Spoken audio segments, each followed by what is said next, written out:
నమస్తే సార్. నమస్తే. సార్ మీరు వచ్చారు అనంగానే చాలా మంది కూడా ఎందుకంటే మనం గతంలో చేసినటువంటి గ్రే హెయిర్‌ది చాలా చక్కగా ఉపయోగపడిందని చెప్పేసి కామెంట్ చేశారు. ఇంకేమన్నా మంచి గ్రే హెయిర్ తగ్గించుకోవడానికి హోమ్ రెమెడీస్ ఉన్నాయా సార్? సో చాలా ఉన్నాయమ్మా. హ్మ్. మనం గతంలో కూడా కొన్ని విధంగా ఇంటర్వ్యూ ద్వారా చెప్పడం జరిగింది. అవును. ఏ విధంగా కొన్ని ప్రాక్టికల్ చేసి చేసి చూపించాము. చూయించా. అవును. ఇలా మెడిసిన్ తయారు చేయాలని కూడా ప్రాక్టికల్ కూడా హ్మ్. ముందు ముందు మరి అట్లాంటివి కూడా చేసి కూడా చూపిద్దామమ్మా. ఓకే. ప్రజలకు ఎన్ని రకాలుగా ఉపయోగపడుతుంది కాబట్టి హ్మ్. ప్రాక్టికల్ కూడా చేసి కూడా చూపిద్దాము.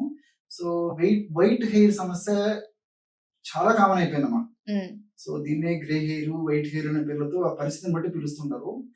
సో పూర్వకాలం అయితే ఏదో 50 సంవత్సరాలు 60 సంవత్సరాలు దాటినటువంటి వాళ్ళలో ఇంకా వయసు వచ్చినటువంటి వాళ్ళు సరే ఒక వైట్ హెయిర్స్ అయ్యేవి, లేకపోతే గ్రే హెయిర్స్, వైట్ హెయిర్స్ వచ్చేవి కామన్ అయిపోయిగా ఉండేది. హ్మ్. కానీ మరి ఈ మధ్య కాలంలో చిన్న వయసు నుంచి దాదాపు 15-20 సంవత్సరాల నుంచి వైట్ హెయిర్ రావడం మొదలైంది. గ్రే హెయిర్ ఇలాంటివి వస్తాయి. అవును. సో దేహ ధర్మాల్లో భాగంగా, జీవధర్మాల్లో భాగంగా వయసు వచ్చిన తర్వాత ఇతర దేహాల్లో మార్పులతో పాటు ముఖ్యంగా ఇండియన్స్ ఇలాంటి ఉష్ణమండల ప్రదేశాల్లో ఉండేటువంటి వాళ్ళలో హ్మ్. వెంట్రుకలు మరి తెల్లబడడం కూడా సర్వసాధారణ విషయం. హ్మ్. సో మరి నేను చెప్పేదంటే మరి పాత వీడియోస్ చూస్తుంటే మరి చాలా మందికి అవగాహన ఉంటుంది, కానీ ఇప్పుడే వీడియో చూస్తే ఇమ్మీడియట్ గా కామెంట్స్ రాసేస్తారు. మనం హ్మ్. సారుకు తెల్ల వెంట్రుకలు ఉన్నాయి కదా, ముందు సారు తెల్ల వెంట్రుకలు టైం చేసుకొని చూపించింటే బాగుంది కదా అని చెప్పేసి. అవును. సో దీనివల్ల ఏమైందంటే ఫస్ట్ వీడియో అంతా చూస్తే ఒక క్లారిటీ వస్తుంది, కానీ ముందే ఈ కామెంట్ రాయడం వల్ల నిజం కాబట్టి అని చెప్పేసి మంచి వీడియోని కూడా మరి వేలాది మంది లక్షలాది మంది మిస్ అయిపోతారనుకుంటే ఆతృతతోనే ఈ యొక్క సూచన ప్రాయంగా ఈ 4 ముక్కలు చెప్పడం జరుగుతుందమ్మా. నేనైతే ఈ సౌందర్యం మీద ఆకాంక్ష లేదు, మరి వెంట్రుకలు ఊడేందుకు నేను మందులు వాడుకోలేదు, ఊడిపోయినాయని చేసి వెంట్రుకలు ఉంచుకోవాలని చెప్పేసి, ఈ బట్టతలు వస్తున్నాయని చెప్పేసి ఆతృతతో, అదేవిధంగా మరి వెంట్రుకలు మరి తెల్లబడుతున్నాయి, నల్లగా కావాలని చెప్పేసి నేను ఎలాంటి కెమికల్ డైస్ వాడుకోలేదు, న్యాచురల్ మెడిసిన్స్ వాడుకోలేదు. అదేవిధంగా మరి వెంట్రుకలు పోతున్నాయనే ఉద్దేశంతో మరి పోకుండా ఉండేందుకు వాడుకోలేదు, బట్టతలు వచ్చిన తర్వాత వాడుకోలేదు, వాడుకోవాల్సిన అవసరం లేదు, వాడుకోకూడదు కూడా. నాకు అవసరం కూడా లేదమ్మా, నాకు ఆకాంక్ష లేదు, పిపాస లేదు, కావాల్సినటువంటి వాళ్ళు అయితే వాడుకోవచ్చు. ఏ విధంగా తయారు చేయాలి? సో పిల్లల నుంచి పెద్దల వరకు వాడుకోవచ్చు. మరి ఈ మధ్య కాలంలో సౌందర్యం మీద ఆకాంక్ష పెద్దల వాళ్ళకు కూడా పెరిగిపోతుంది కాబట్టి ఇప్పుడు నేను చెప్పినటువంటి వీడియో వాళ్ళకు కూడా ఉపయోగపడుతుంది, కావాలంటే వాడుకోవచ్చు. సో చాలా మంచి ప్రశ్న అడిగారు. ఇది కామన్ ప్రాబ్లం అయిపోయింది.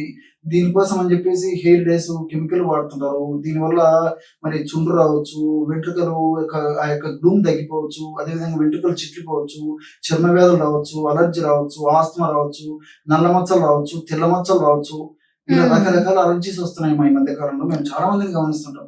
సో న్యాచురల్ డైస్ కోసము మరి విపరీతంగా మరి డాక్టర్ని అడగడం కానివ్వండి, లేకపోతే ఈ వీడియోస్ కూడా సెర్చ్ చేసే వాళ్ళ సంఖ్య కూడా పెరిగిపోతుందమ్మా. సో వెంట్రుకలు నల్లబడేందుకు అనేసరికి టక్కున చాలా మంది కూడా చిన్న వయసు నుంచి ఒక్కసారి చూద్దాం ఏం చెప్తారంటుంటే ఇది పెరిగిపోయిందమ్మా. మీరు గమనించండి. సో వ్యూయర్షిప్ విపరీతంగా పెరిగిపోతుంది తెల్ల వెంట్రుకలను నల్లబరచడం కోసం. సో ఈ నేపథ్యంలో ఎంతో మందికి ఉపయోగపడుతున్నటువంటి సదుద్దేశంతోనే చెప్తున్నామా. కాబట్టి మరి చిన్న టిప్పే ప్రయత్నం చేయొచ్చు. దీనివల్ల లక్షలు మరి కోట్లు ఏం ఖర్చు కావమ్మా. కాబట్టి ప్రయత్నం చేయగలిగినటువంటి వాడు చేయొచ్చు, లేదా అభిప్రాయం లేకపోతే స్కిప్ చేయొచ్చు. కానీ కామెంట్స్ రాయడం వల్ల రాంగ్ డైరెక్షన్ లో ఇచ్చినటువంటి ఇది అయిపోతుంది కాబట్టి అది ఆమోదయోగ్యం కాదని చెప్పేసి సదభిప్రాయంతో చెప్తున్నాను. సో ఈ యొక్క వెంట్రుకలు మరి తెల్ల వెంట్రుకలు కానీ తెల్లగా వచ్చినటువంటి వెంట్రుకలు నల్లబడేందుకు, అదే విధంగా వెంట్రుకలు మరొక స్థాయి వరకు మరి ఆల్మోస్ట్ కొద్దిగా ఈ తెల్లబడడం జరిగేటువంటి పరిస్థితి ఉన్నప్పుడు వెంటనే దానికి సంబంధించిన రెమెడీని వాడుకోవడం వల్ల మరి ఉన్న వెంట్రుకలు నల్లబడేటువంటి పరిస్థితి ఏర్పడుతుంది. భవిష్యత్తులో ఈ సమస్య కూడా త్వరగా పెరగకుండా ఉండేందుకు కూడా ఇప్పుడు మనం చెప్పేటువంటి ఔషధము ఎలాంటి సైడ్ ఎఫెక్ట్స్ లేకుండా సైడ్ బెనిఫిట్స్ తో ఉపయోగపడుతున్నామా. దీనికి చిన్న రెమెడీ అమ్మా. పసుపు తెలుసు కదమ్మా, స్వచ్ఛమైనటువంటి పసుపు కొమ్మలు తెచ్చుకొని దంచి పొడి చేసుకోవాలమ్మా. ఇనుప బాండి తీసుకోవాలి. ఇనుప బాండినే కళాయి అనేది బాండి అని చెప్పి కొన్ని ప్రాంతాలు వేస్తారు. సో ఇనుప బాండిలో పసుపు పొడి తీసుకొని పొయ్యి మీద పెట్టేసి మార్చాలమ్మా. ఎందుకంటే ఏం చేయాల్సిన పని లేదు. నల్లగా తయారైపోతుంది మసి, అదంతా కాలిగా నల్లగా అయిపోతుంది. నల్లగా అయిన తర్వాత దించేసేసి చల్లార్చిన తర్వాత దాన్ని బాగా జల్లించేసి స్మూత్ గా పౌడర్ అయిపోతుంది. దాన్ని నిల్వ ఉంచుకోవాలమ్మా. ఈ విధంగా తయారు చేసుకున్నటువంటి పొడిని వారంలో ఒకసారి నువ్వుల నూనెతో గానీ లేదా కొబ్బరి నూనెతో గానీ తగినంత పొడిని తీసుకున్నామా. నల్లటి తగినంత పొడిని మీకు ఏ ఆయిల్ దొరుకుతుందమ్మా. సో ఆలివ్ ఆయిల్ కూడా వాడుకోవచ్చు. సో అందులో కలిపేసేయడం వల్ల బ్రహ్మాండమైనట్టు బ్లాక్ గా తయారైపోతుంది. చూసేదానికి అంత నల్లగా ఉంటుంది అన్నమాట. సో మొత్తం హెయిర్స్ అంతా అప్లై చేసేసి 2 hours తర్వాత సో వేడి నీళ్ళతో అంటే గోరువెచ్చని నీళ్ళతో వెరీ వెరీ మైల్డ్ షాంపూ అమ్మా. ఎంత షాంపూ మైల్డ్ ఉంటే అంత మంచిది, డైల్యూట్ చేయాలన్నమాట. సో ఆ విధంగా లేకపోతే ఈ షీకాయ కుక్కుడుకాయ ఇలాంటి వాటితో మరీ మరీ మంచిది. సో ఆ విధంగా తలస్నానం చేయడం వల్ల క్రమంగా ఈ యొక్క తెలుపుదనం అయిపోయి నలుపుకు తిరుపుదానికి అవకాశం ఏర్పడుతుందా. గ్రాడ్యువల్ నల్లగా అయిపోతాయి.